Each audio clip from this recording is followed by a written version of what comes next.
Welcome to the Trauma Informed Lens podcast. Each week, Matt, Kurt, Jerry, and the occasional special guest explore how the trauma-informed paradigm challenges traditional beliefs and approaches concerning a wide variety of areas. This podcast addresses psychological trauma in an educational manner and is not designed to replace mental health treatment.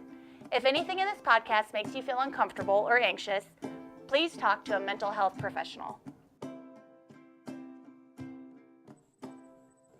Welcome, friends, to the Trauma Informed Lens podcast. I'm back here today with Jerry and Kurt, and we got another great episode for you today as well. Our title that we're working with today is Putting It Together. So we're going to summarize, especially I know we've had some special guests come in, but really kind of summarize the topics that we've had for these first 15 now episodes. I guess 15 is probably some kind of landmark achievement, gentlemen. So congratulations, we've gotten this far. So putting it together and talking about the 5 R's of intervention. So really we've talked a lot about the effects of trauma on brain functioning, mental health, even a little bit with our HIV conversation about medical outcomes as well.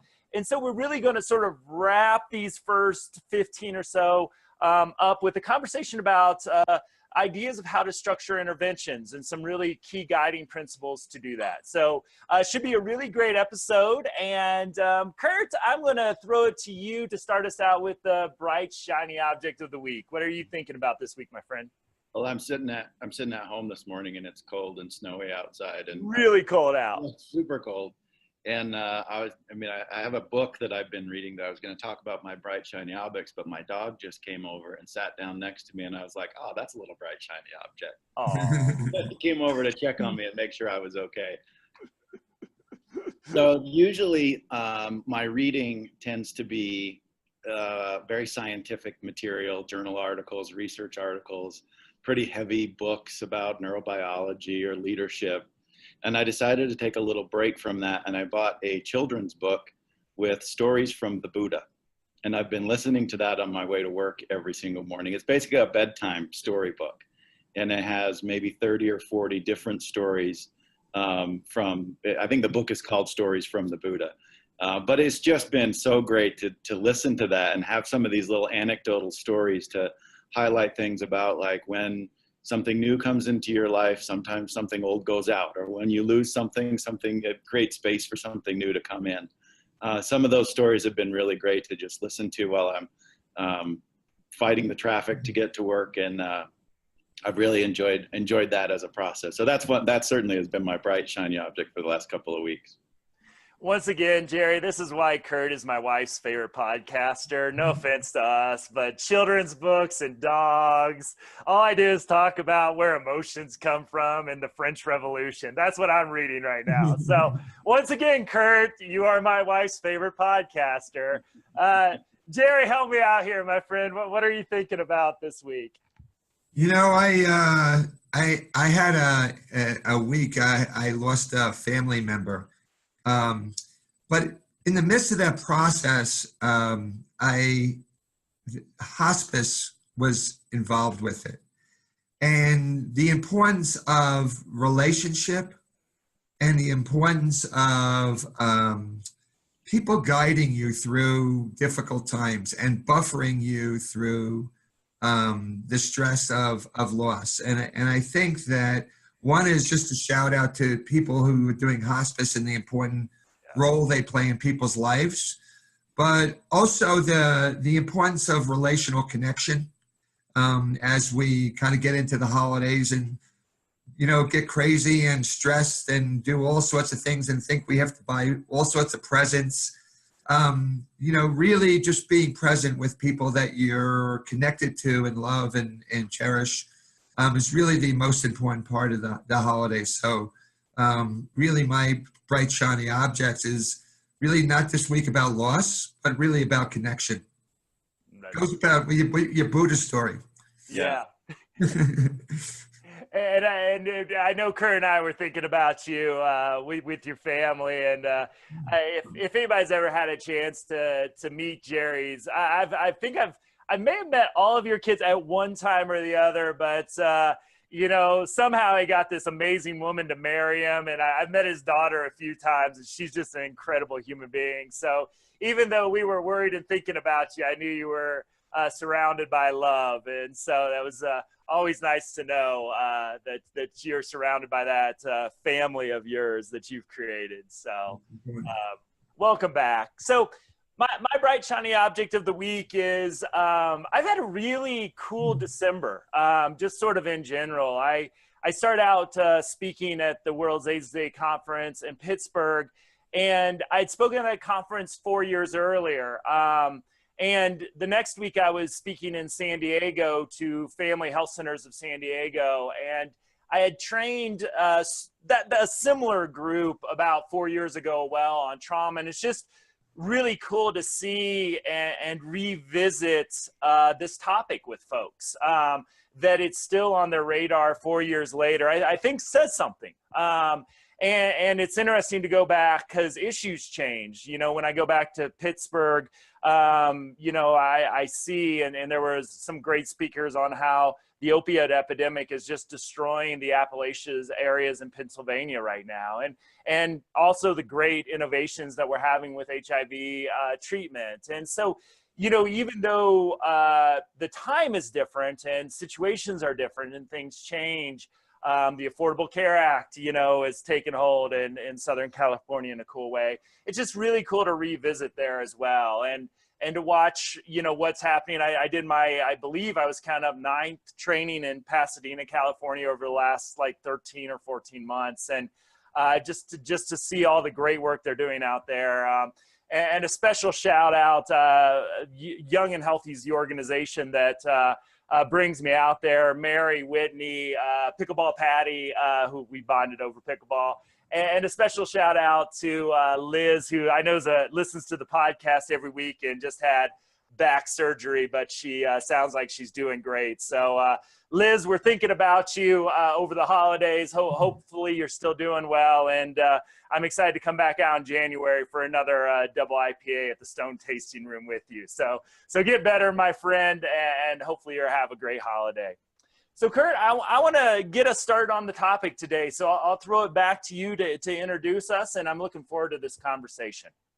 Yeah, I think to start with, we'll talk about this concept of the 5 R's of intervention and what they are. And it warrants, I think, a lot of discussion on what these are.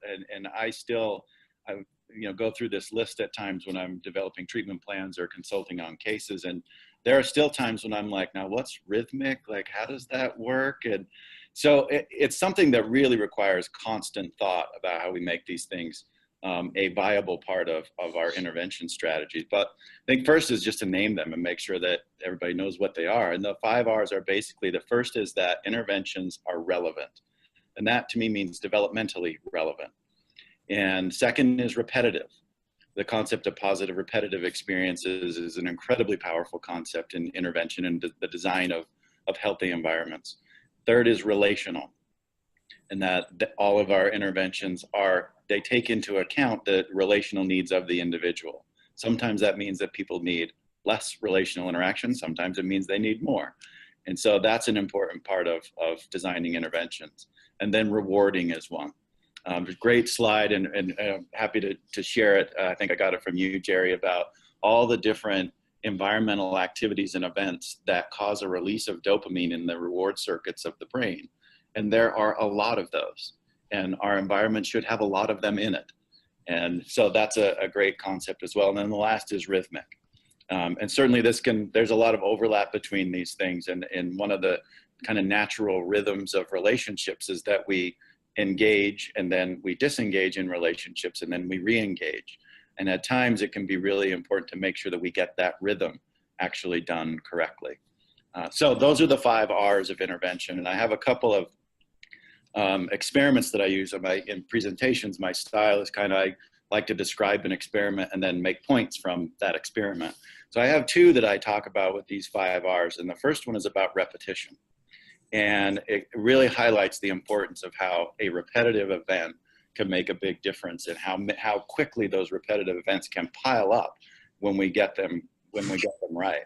This was a study that was done and a book was written on it many years ago. And the book was called Meaningful Differences. And the book was written to highlight what are the important and critical differences between families that really came from different strata of socioeconomic status. And so one part of this experiment was they had graduate students going into homes, and they would watch in these homes, do observations for a couple of hours at a time. And one of the things that they counted was the words spoken to a child per hour. And they had divided the families into 3 different categories. One was what they called professional families. The middle one was what they called working class families. And then the lowest is what they called welfare families. So it was just basically broken down by socioeconomic strata. And they found significant differences in this word count per hour. So in the professional families, the number was 1,116 on average was the number of words spoken per hour to a child in one of those homes. In the middle category, it was about 700 words per hour. And then in the third category, it was hitting about 350 words per hour. So when I think about that, I mean, we have the technology now to see that when a word is spoken, it causes a reaction in the brain that is a physical event. And each one of those is a repetition of an experience. And so when I think about how many repetitions of an experience that is, when you start to extrapolate these numbers over time, the differences get really, really big. So a couple of results that they kind of brought out of this was they looked at the vocabulary of children that were in these 3 categories of words spoken to them per hour, and found vast differences in the vocabulary of these children at the end of this 3-year study.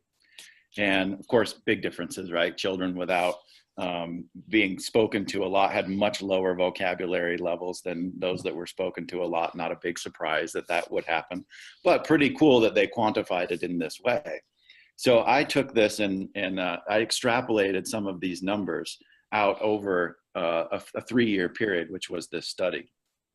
And if you take that difference of 1,100 words per hour down to the lowest category of about 350 words per hour and extrapolate that out for a year, it's a difference of about 11 million words over the course of that year. If you extrapolate that out to 3 years, the difference becomes about 32 million words over the course of that time. So I like to use that to help people to think about how every single interaction that they have can be a positive repetitive experience, and they don't have to be huge things.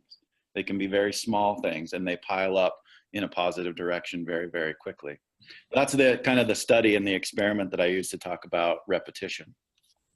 And I don't know if Jerry, I know I've talked to you about that kind of experiment before. Matt, I don't know if you've heard that one before, but I certainly. Yeah, I find it fascinating and heartbreaking at the same time. I also just reading a book to add to that just a little bit, and not take us too far off topic though, is that they've also done some studies. I'm going to put some ideas about this book together and talk about it in a future episode, but that if you really don't have good words to describe an emotion, it really leaves you stuck in a lot of ways as well. And I think about the emotional expression in those homes, which we know folks living in poverty can be great families. I've seen amazing parenting done in some pretty difficult economic situations, but yet with the stress in there, what kind of communication is that? And do they get a lot of that I think when you communicate more, you also often get a deeper level of communication too. And so you start to put some of these studies together around language. And I think that's why, the repetitiveness and also the relational piece, the rewarding piece of all of this comes into big play from the first moments of life to some extent. Jerry, I mean, you've talked to me about positive repetitive experience for years. And so one to start with, this is a really good example of neuroplasticity of the brain that we talked in another episode about how the brain changes based on those systems that are activated with high frequency. So when we're looking at language development, where you're really looking at this capacity of the brain to take in sensory information and convert it to changes in the brain. So really the number of words, the differential number of words you looked at is just from looking at how those systems are activated. But it also kind of highlights this capacity. Not only are the words being used, but there's an association between the person that's talking to you and being able to, in some ways, make sense of your internal experience. So this relational component of this rhythmic activity is really important. That when we begin to look at how the brain changes, even from utero, is this pattern, repetitive, rhythmic activity of the mother's heart is beating, is activating auditory, tactile experiences in utero, is really beginning to organize the lower brainstem to be able, in some ways, to be able to manage their own internal systems. So the hormones, the sleep-wake cycles, all of these are rhythmic activities. So when we think about this repetition, and then we think about rhythm, and then we think about relational experiences, is that the human brain really is extremely sensitive, most sensitive to social interactions with another human being come into the world. So, I think your example really highlights not just the auditory stimulation of that brain, but the presence of another human being there with you in a repetitive, rhythmic way. So it's a really nice example.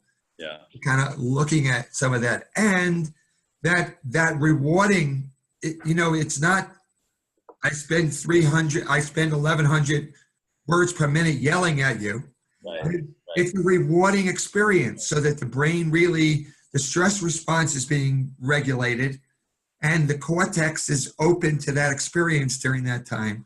So you see this, this example that Dr. Bruce Perry really talks about as an important part of any therapeutic intervention, is that we make sure that the routines we have people involved in, the rituals we engage in, are all rhythmic activities that are predictable and consistent, that are organizing our lower parts of our brain, that allow us to, in some ways, make use of that most human part of our brain, which is our cortex, that can learn, that can use language, that could take our internal experience of emotions and put it into words and communicate it. So I think that one experiment really was highlighted a lot of the importance of, in some ways, any kind of activity we do with enough repetition, we do in a relationally rewarding, repetitive fashion with people. Yeah. If anybody's wondering, they did collect data on the quality of those interactions. They found that in the highly verbal environments, the ratio of positive to corrective statements was about 4-to-1. Right. That's a number that's like everywhere, right? Like trying to get to that 4-to-1 ratio takes a lot of work and a lot of actually conscious effort. And they found that ratio held true in those environments as well. And I'll turn it over to you again. But we also talked about parasympathetic nervous system and the balance between sympathetic and right. And so when we're engaged in learning and communicating, our sympathetic nervous system is activated. But when we're engaged in these repetitive, rhythmic, rewarding interactions, are parasympathetic. So you're building in this great balance, rhythmic balance between activating these two important systems in our body in this one little interaction that you're having with a child to kind of look at. So it really highlights so much of the sequential model to kind of look at of lots of what we kind of covered in our episodes along the way.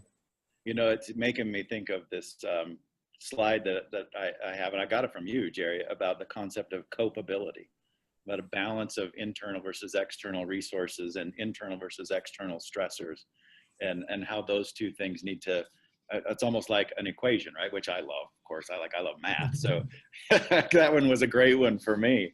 But how did you, that's kind of your concept, and you know, where did that come from, and how did you get to that kind of a model in your head? You know, I think when you look at this concept of resiliency, and really what resiliency has to do with, it has to do with the amount of stress created internally and externally over your available resources, your internal ability to soothe yourself, to kind of manage, but also your relational supports around you. So you could be having a great deal of stress in your life, but if you have adequate internal and external resources, you can cope with that. You can relate. But when we have individuals, so people tend to want to look at the amount of stress that people are. So you take a stress test and say, oh, I'll take this test and check off these boxes. But you could have a great deal of stress in your life. But if you have a really robust support systems around you, which is why it's so important, you know, in Dr. Perry's neurosequential model, he talks about really looking at the development of a therapeutic web around people. Is that this capacity so much that we, you know, for people, you know, you talk about homelessness, and you talk about people who have been exposed to abuse and neglect, is oftentimes we can't take away those experiences. But if we can kind of build in more relational support around them, and ability that's not only there, but is sensitive and attuned to their needs, is that it increases their ability to cope with lots of things, to kind of look at that. Matt, you're shaking your head as if you have some thoughts in there going on. Yeah, I just kind of, because, you know, when you talk about the resiliency and the relationship, looking at these 5 things, I just kind of wonder, especially for our listeners who may not have the show notes right in front of them, really looking whether we're talking about a service provider, a teacher, a physician, even a parent at home, or a foster parent. I'm just kind of wondering if we can go through these 5, and if you're looking at an interaction between, you know, somebody in that parental figure or service provider, educator, and a student, a child, a foster kid, whatever we're talking about. I'd love to get your guys' thoughts about sort of how you would assess these things and what you would look for to say, hey, this is a positive interaction using these 5 R's. And I'd like to start out, our first one is relevant. I kind of say, well, duh, you know, you want to talk about something that's relevant, but I'd love to kind of walk the 3 of us kind of through these and what we would look for with each of these 5 if we were assessing a good intervention or interaction based on that intervention. So with something, Kurt, if something is relevant, what would you look for in an interaction or an intervention to say, yes, this is relevant? I'll see if I can give a little bit of a story to this answer, right? I'm notorious for giving a long answer to a very short question. I don't know if my questions are short either, so we might be in a lot of trouble. You guys can cut me off if I go too long. I'll let you know if it's relevant or not. All right. So I always think of developmentally relevant here. I always put developmentally in front of this this term. So an example that I've experienced a lot as a behavior analyst is using positive behavior intervention and support in schools, in residential programs, in treatment centers, and in lots of different places. It's a great intervention. Mm-hmm. BIS has great evidence behind it, and really it is designed around a rewarding environment and making sure that kids are getting things of value when they do what we want them to do and what's socially appropriate, and all of those things, right? Well, it is at its bedrock a motivational intervention. Mm-hmm. And so it can get applied in a way that you're trying to motivate certain social behavior to happen. And if a person does not have that skill in their, what we call their behavioral repertoire, then motivation isn't going to help you. It's not a motivational problem. It is a skill problem. Mm-hmm. And with trauma, what we see, obviously, is we get a mismatch between developmental age and chronological age. So we may apply expectations to a set of skills that would be appropriate to chronological age, but the child or even a group of children's developmental age is lower than what their chronological age is. So that whole expectation needs to be shifted in a developmentally relevant fashion so that those children now have the skills already in their repertoire. And it might be a regulatory skill, like it might be a co-regulation skill that you then apply a motivational intervention to, and motivational intervention works great because they have the skill. It's a motivational problem. So for me, that's one of the most salient examples of developmentally relevant that I find repeatedly. I think I just did a case review yesterday where I talked about this. And I of course use an experiment to describe this, and we can talk about it if we talk about it in a relational way or in a developmentally relevant way, but there's a great experiment that highlights that too. But so that's for me, that's where I think of relevant. And I'm sure, Jerry, if you think I missed something there, you're great at telling me what I missed. So I can always appreciate that. Actually, you did a nice job. When we think about the brain and the brain developing in a sequential manner, right? And if you think about it from really, if you look at the brain is an upside down triangle where the top of it is the cortex, right?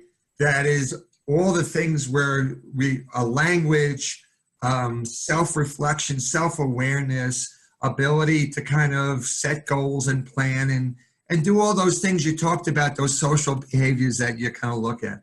And when you move down in the brain, then the next part really is about relationships, about motivations, right? And at the very bottom part of the brain that organizes first is about processing sensory information, and then now the capacity to regulate that, our arousal levels, and to kind of look at that, right?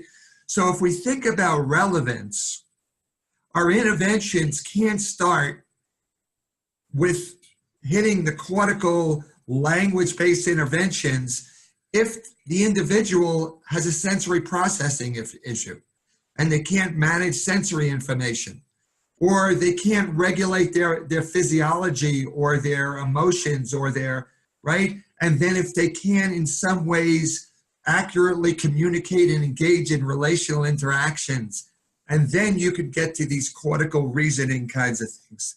So from a sequential model, in order to activate the lower parts of the brain that you may need to get to, you need interventions that are not language-based, that are more about pattern, rhythmic movements or interactions that are going to help, or you need to help this person process sensory information. So when we're developing relational interactions, or we're developing in a classroom, or we're developing in therapy, is to really look at what part of the brain are we trying to activate with a lot of repetition, and then develop interventions that are going to kind of stimulate that part of the brain before we get to, so that we can get state regulation, and then we can kind of begin to engage in higher order thinking. Right. So just to kind of look at this development from a neurobiological perspective, it's a very similar kind of way. I think it's so fascinating as you were talking, right, that it's almost as you start talking about interventions, and we were talking about developmental relevance, and you can't start talking about an intervention without pulling in some of the other R's, right? You went right into repetition. Mm-hmm. So you're always pulling in the next one. You can almost kind of rate your intervention with the number of R's we touched on with this intervention, and that's almost a way of kind of rating the quality of the intervention is how many R's can you get to with the intervention. You don't have to get to all of them, but if you're getting to 3, maybe you could get to 4. Right. And if you think about it, as children or even adults get older, our first intervention is talking to them, right? Is telling them, or schools, we're trying to teach them reading, writing, and arithmetic, which is really a cortical function. Yeah. But so many of the children that are struggling in school really need interventions that are designed to really activate these lower parts of the brain and bring some regulation to their nervous systems. Excellent. So when we talk about relevancy, I think what I'm hearing from you both, and I totally agree with my own experience as well, especially working with some really great occupational therapists throughout my career, is really looking at if somebody's not able to express themselves verbally, or they're having trouble, that a lot of times we start, as Jerry said, sort of on that thinking level of the brain. But because of trauma, because of stress, because of age, a lot of our people are having a lot of trouble regulating at those lower levels. And I think if you just think, especially with the folks I work with in adult services, the consequence of that, where we always are trying to do these cognitive behavioral approaches, the key is how do we help people regulate that system? And so thinking about things as I travel the country, I see more and more folks offering yoga to people, mindfulness. In education, if people say, well, how should we structure the day? It's kind of like, well, have the kids go run a mile, then do some mindful breathing, then you can teach them something. So just thinking about that as far as your interventions are concerned is key. So let's go. This one seems very intuitive as well, but when we talk, I think it's critically important too, repetitiveness. So Kurt, let's start with you. You're the behaviorist, my friend. This is right up your alley. I'll throw you a slow pitch right over the plate. Why is repetition so important? Well, I mean, certainly we have seen. I'll give you a B.F. Skinner quote to start. There we go. I knew it was coming. This is one of my favorites because it's one of those areas where there is such fruitful ground for collaboration between the trauma-informed perspective and the behavioral perspective in this sense. And so years ago, B.F. Skinner gave a talk, I think it was in like 1989. He gave a big talk called Why I Am Not a Cognitive Psychologist. And then basically he said it's because there's enough to study that we can observe outside of the skin. I'm good with that. I have plenty of work to do to study that. And one of the things that he said was, in his argument for a science of behavior that was based on observable events, is that someday the physiologists of the future will be able to tell us what's going on inside of the skin. And we'll have a science of that too. Well, he said that like 60 years ago. Right? That we're in the day he's talking about. And we can now see so many things that are inside the skin. They have become observable.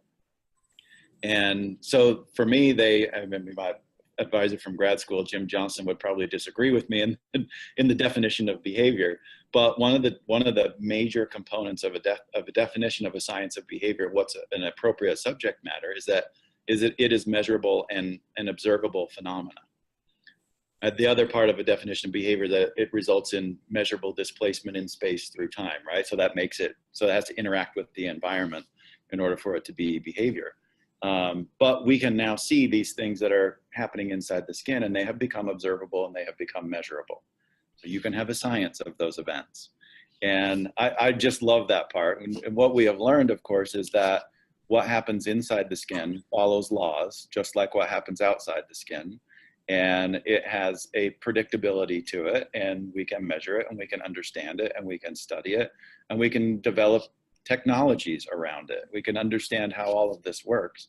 And we've seen that the way that neurons form synapses and connections between each other happens with repetitive experience, the same way that behavior change happens, same way that habits get formed.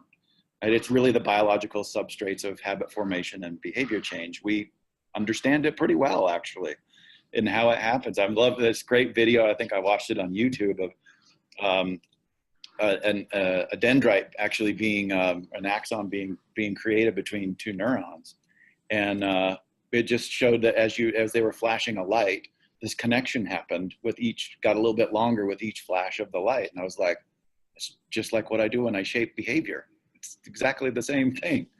So that for me, like that was a big eye opener, and I was like, oh, now this is cool. Like now we can really get down to some really fun things about repetition and how important it is. And like the study from Meaningful Differences, how quickly it can go the right direction when we start the repetition happening in the direction that we want it to go. Change can happen actually really quickly and in a really powerful way. Very cool. Jerry, what's your thoughts on repetition? You know, my thoughts on repetition, let's start with the lack of repetition, is that when children grow up in chaotic environments where, you know, the way they're interacted with, there's no consistency and predictability, really wreaks havoc on their stress response system. So that when we think about repetition, it's not only the interventions, but it's the structures and routines that we have in our daily lives that allow us to have, allows us our stress response systems, because we can predict what's coming. We have some sense of how to anticipate what's being expected of us in this environment. And so this repetition, it can get translated into how we set up our classrooms, how we set up our programs, and when people come in, they know what to expect from us and how to respond. What that does is it allows them to, in some ways, down-regulate their stress response system. That makes their higher parts of their brain much more accessible to both us, and that what changes for lots of children or lots of adults who have a lot of chaos in their lives, they begin to have a sensitized stress system. So that for them, when something happens that's unpredictable in the environment, you know, novelty is something we're trying to do in schools. Transitions is something that we're all having to deal with. You know, complex social interactions is something that's really something we thrive on. But for individuals with stress response systems that haven't been organized by predictability and repetition, those people end up becoming overwhelmed by those experiences, engaging in more defensive strategies as opposed to social engaging strategies.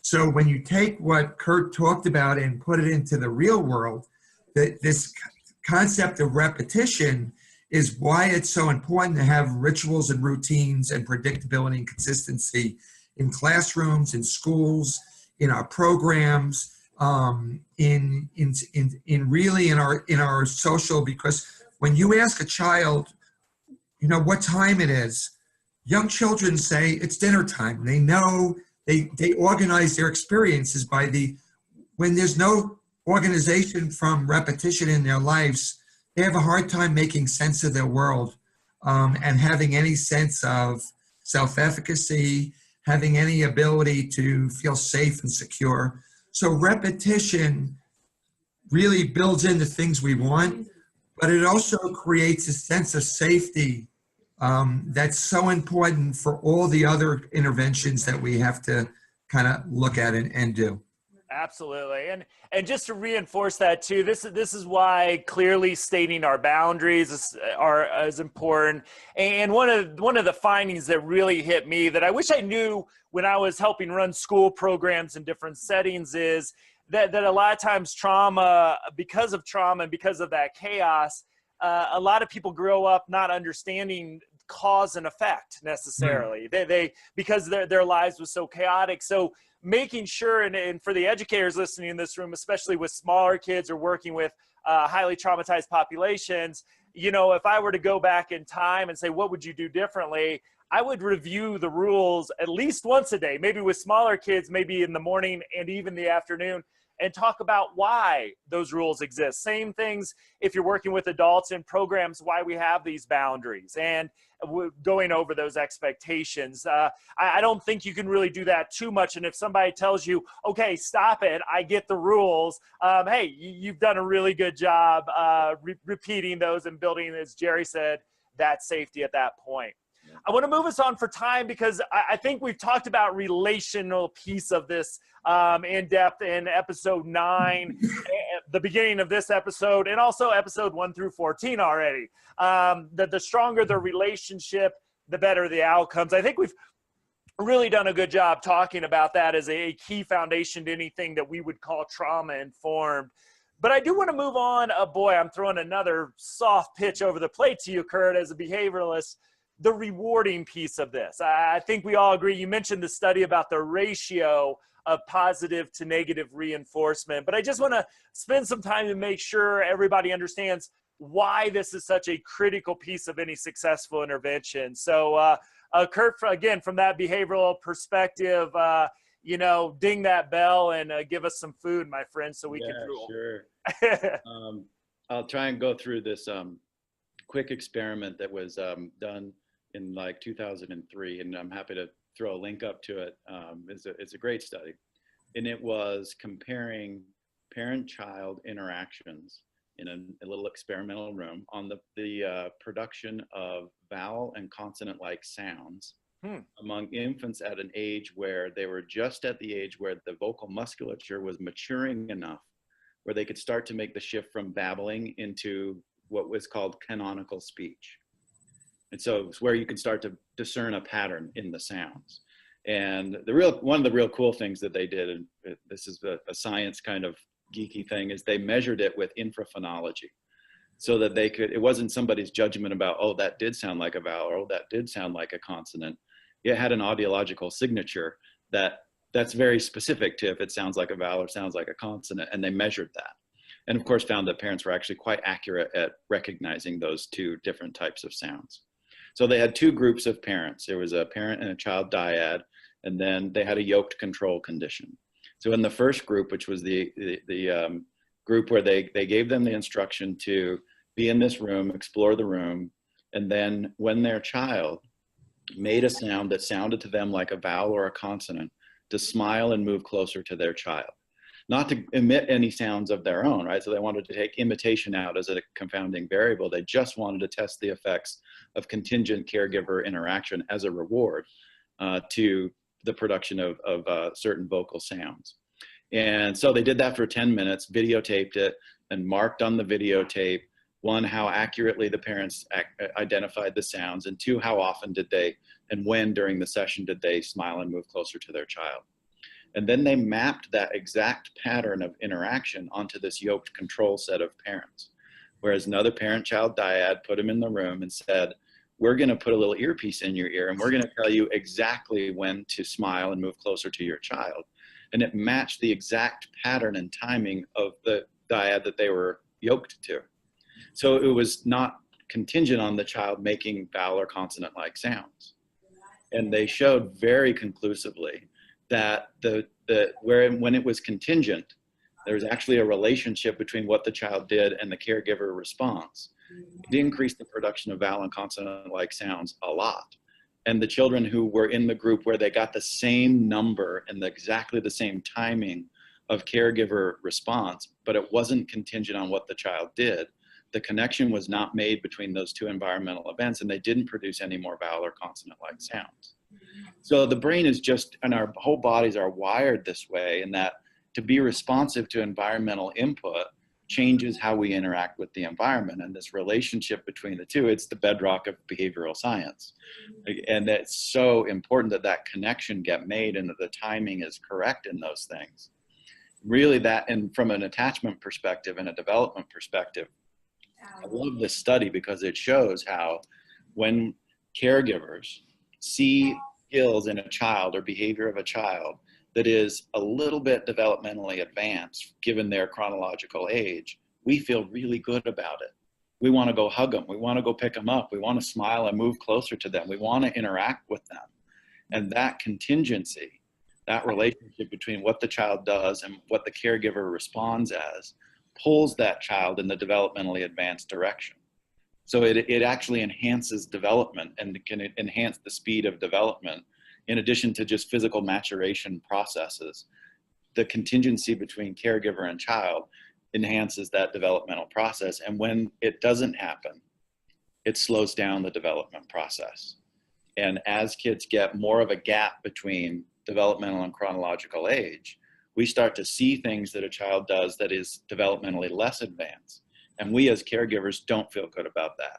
We don't want to go hug the kid. We don't want to go smile and be close to the kid. I hear parents talk about children that takes a long time for them to get potty trained.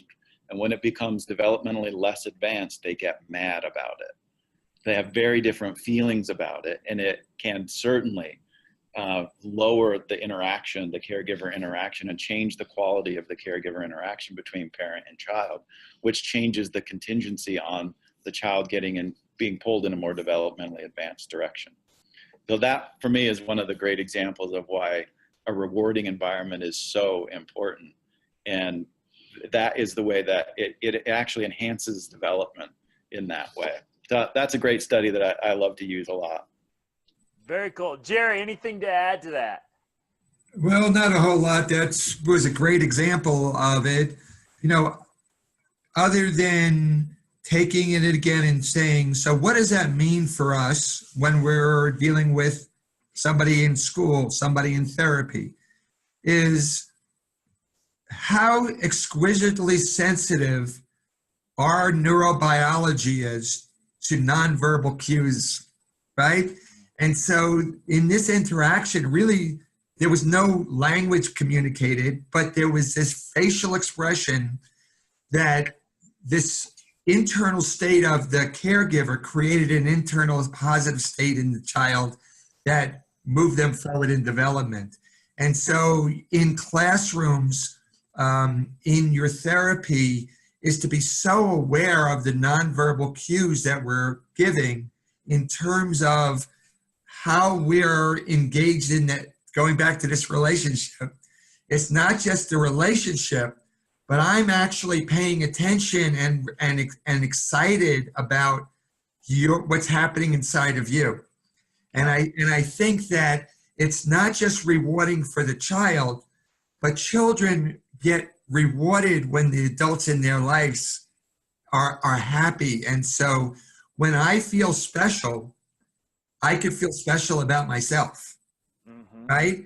So I think you highlighted the importance of, in classrooms, this concept of creating a positive experience for kids. And oftentimes the clients that we work with, the students that we want to come to talk about, are so good at eliciting negative interactions that we have to intentionally create these positive interactions for them to kind of move forward, to kind of look at that. So that was a great study to kind of highlight what the importance of reward.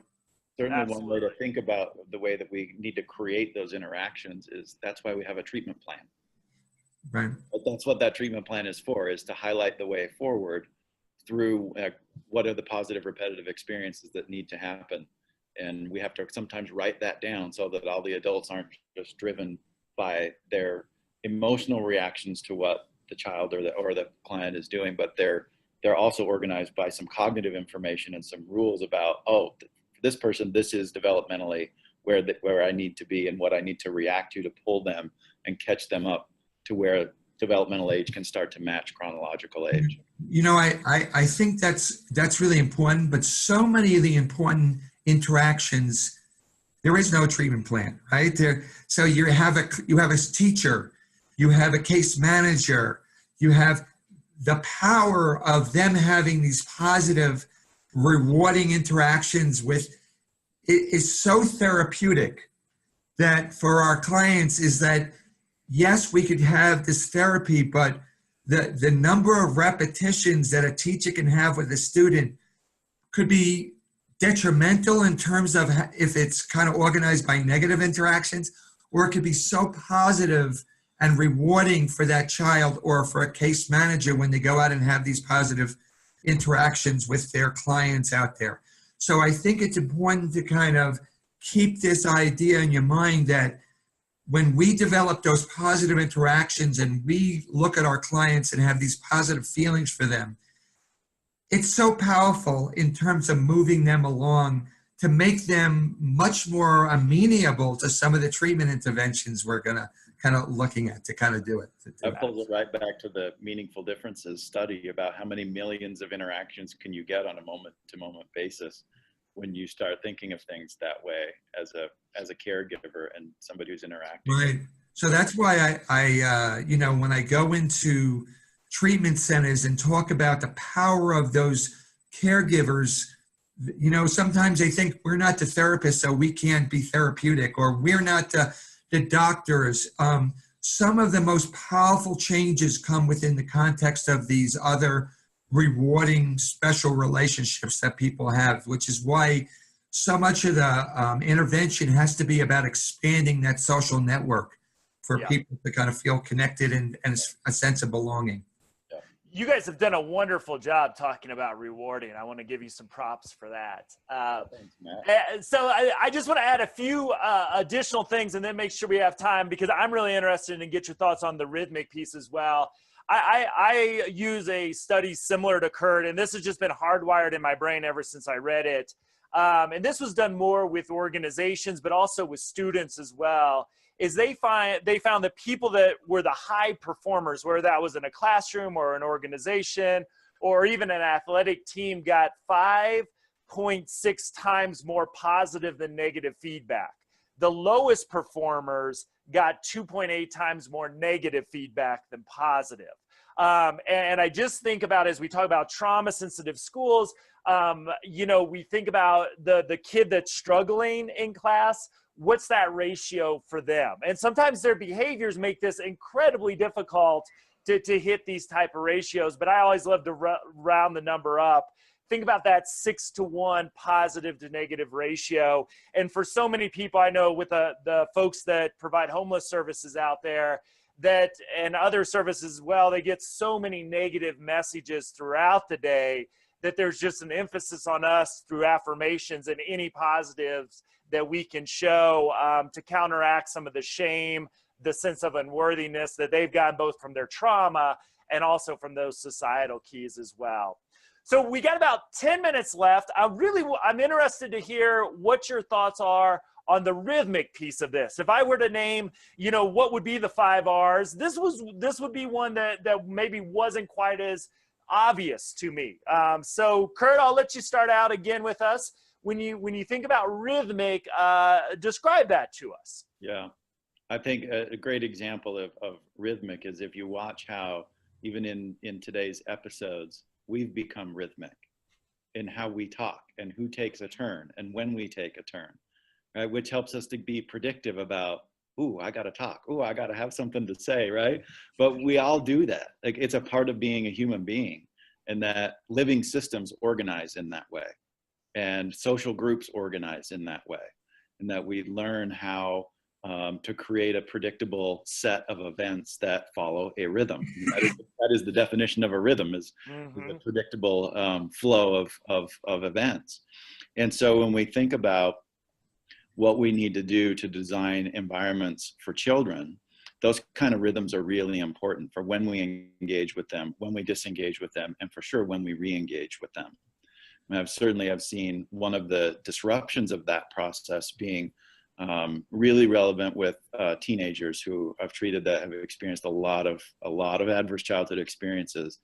Their rhythm has been in their life mostly that they engage with somebody, and that engagement becomes problematic at some point. There's some aggression that happens, or there's some violence that happens in that relationship, and then they disengage, and there's no re-engagement. So the rhythm never gets completed. And thinking about that in how you design an environment, and thinking when the disengagement happens was one of the hardest things for staff to go, I got to re-engage. And when do I re-engage? And how do I re-engage? Because they would want to stay disengaged, which made a repetition of a rhythm that we didn't want to have repeated over and over again. So that's one of the ways that I've thought about rhythm. And certainly I mean, you can go all the way down to rocking back and forth. And like, that's a rhythmic activity that oftentimes our body does when we get stressed. And that can be stressed in a good way. It can also be stressed in a bad way, that we tend to have those rhythms. We get a little anxious, and you see people like moving their hands repeatedly, or they rock back and forth repeatedly. You see those kind of rhythms a lot. So it can happen on a kind of a larger relational scale. It can also happen on a very, very minute kind of micro scale of thinking. I've had kids need a rhythmic interaction, and we got rocking chairs, and we're like, you know, let's take a rhythm. We would put a rhythm onto a rhythm, basically, that the rhythm of rocking back and forth was very calming. And we needed to create a rhythm of when it was time to rock and when it was time to not do something else. So those rhythms are just kind of embedded into everything that we do. Great. Jerry, what are your thoughts on this?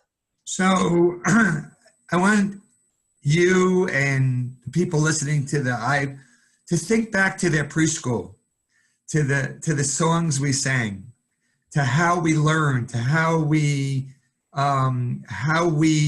said good morning in those classrooms. Really, rhythm and singing and dancing and movement are such an important part of both regulating, relating, and then reasoning. And so when we begin to think about how rhythmic interactions allows us to engage in that way, think about trauma and the dysregulation that it happens. Think about chaos and the dysregulation that's happening, is that the person that's interacting with me is not really engaged in any attuned way to what I need or what's going on. It's happening to me. Or when we're thinking about some type of violence, or we're thinking of some type of neglect, there's a lack of rhythmic interactions to kind of looking at that. And so oftentimes when we are working with clients, we see this awkwardness in how they interact that creates an irritability in us in terms of what's happening in us, and we get either angry, or we want to disengage, or we want to get more controlling. Really, when you sit down with clients and you begin to teach them about rhythm through drumming, through movement, through sometimes just getting up and walking, that when we walking, we find we're getting coordinated in our walking, it impacts how we can communicate. You know, there's studies going that rhythmic interactions is a precursor to language development, to kind of looking at some of those.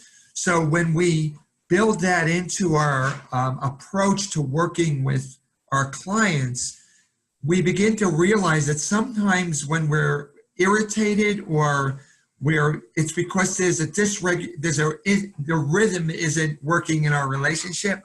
If we can kind of then help that individual develop this capacity for rhythmic interactions, not only does it help them regulate their body, but it also helps them to change how they're socially engaging with others. And that lots of times children in classrooms, if you watch them, they don't know how to engage in conversation. They don't know how to disengage in conversation. They're talking while people are talking and kind of looking at it. So this rhythmic pattern, repetitive experiences is such an important component of teaching people how to have rewarding interactions that allow them to kind of move their, as Kurt talked about in the other study, move their development forward. So if we don't pay attention to that, what we end up doing is not having positive interactions, recreating negative ones to kind of look at that. So as you know, going back to what Kurt said, you can't talk about rhythm without talking about reward, but they're all built in together with all these things. Absolutely. And I just kind of like to throw in there a final thought as we hit our time mark here. You know, I always pay, and I kind of curse you too on introducing me to the polyvagal theory and all this stuff. I still haven't gotten through that book totally yet, and I'm a total nerd. It's on my list for New Year's resolutions this year. But, you know, I just like to think about, when I think about the rhythmic piece, is the rhythmic of the rhythm of our bodies, and how the heart rate. And for folks with trauma, a lot of times it'll be, you know, as we talk about, sometimes that freeze response or the hyper aroused response, and how a lot of times when people come in, they are dysregulated, and thinking about how do we want to create an environment, whether it's in the school, whether it's in our mental health facility, whether it's in the waiting room of our clinic, that helps people kind of establish an equilibrium with that environment. And again, doesn't mean we won't see behaviors pop up from here or there, because some people come in dysregulated. I know a lot of providers I work with, people come in off the street at times, also high on drugs and other things as well. But just thinking about that biological rhythm, and how we need to make sure that we're in a good place and that we're regulated, because that's the rhythm we want, you know, through that attunement process for other people to really sync with. Again, it seems like we always end on a self-care note, which is probably a good way to always end the Trauma Informed Lens podcast. So I promise, if you want more information about the polyvagal theory, we will get there eventually, my friends. I know we're all dying to talk about it in some ways, but we want to get a strong listenership before we do. So maybe we could get Stephen Porges on our episode, man. I would love, maybe he can help explain it to me. His words, man, it's like I got to chew on a paragraph and then go up to a cave and meditate on it for an hour and a half. We'll leave that to you, Jerry. So I want to just wish everybody, we're sort of in the holiday season again here. I believe this is our last episode before the new year. So just wishing everybody a happy new year. Next episode, we're going to talk about looking forward a little bit, as it's that time of year, and what we're thinking about the new year, and where we think the trauma-informed paradigm is sort of going to be progressing as we move forward into the paradigm. So I just want to thank everybody for your time today. Thanks for listening. Again, as always, show notes, links, and again, if you've not seen us on video, it's entertaining in and of itself. You can find all that at traumainformedlens.org. So please check it out, and we'll see you next week, my friends. Kurt, Jerry, thank you very much. Thank you. Thanks, Matt.